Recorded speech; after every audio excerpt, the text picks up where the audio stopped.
ko'chat ekishdagi 3 ta xatolikni aytib o'taman. Chuqurcha qazilgandan keyin suv solmang. Ikkinchi xatolik. Buni ko'chatni yosh ko'chatni tagiga gung solmang, gung. Gung oqqurt chaqiradi. Uchinchi xatolik, ko'chatni ekib bo'lgandan keyin takini oyoq bilan bosmang. Ko'rsataman, mana aka qarang. Buni tomiri mana bunday uzunligi uchun buni qisqartiramiz. Qisqartirishimiz sababi mana bu yerdan yangi tomirlar chiqarib yuboradi. Ko'chatni rivojlanishiga yaxshi bo'ladi. Avval mana bir qo'yib ko'ramiz. Mana emin erkin tushdi ko'chat.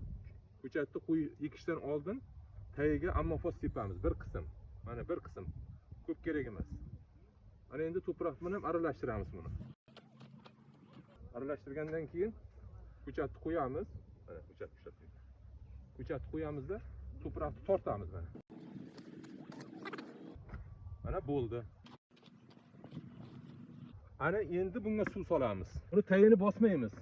Daraxtni tagini bosmaymiz ko'chat ekkandan keyin. Agar daraxtni tagini bosaydigan bo'lsak, ana bu sancha bo'lib qoladi. Ham qotib qoladi-da, suv tomirga yaxshi olib bormaydi. Ana bu suvni quyganimizdan keyin mana qarang. Mana shunday loy qilib tomirga yopishtiradi uni. Mana bo'ldi. Ana bu tomirga yopishtirgandan keyin kava ko'p qolgan joylarini yana to'proq tortib qo'yamiz. Mana to'proq. Bo'ldi, ana ko'chat ekildi. Ana buni tagini bosish mumkin emas, mutlaqo mumkin emas. Har qanday ko'chatni tagini bosish mumkin emas.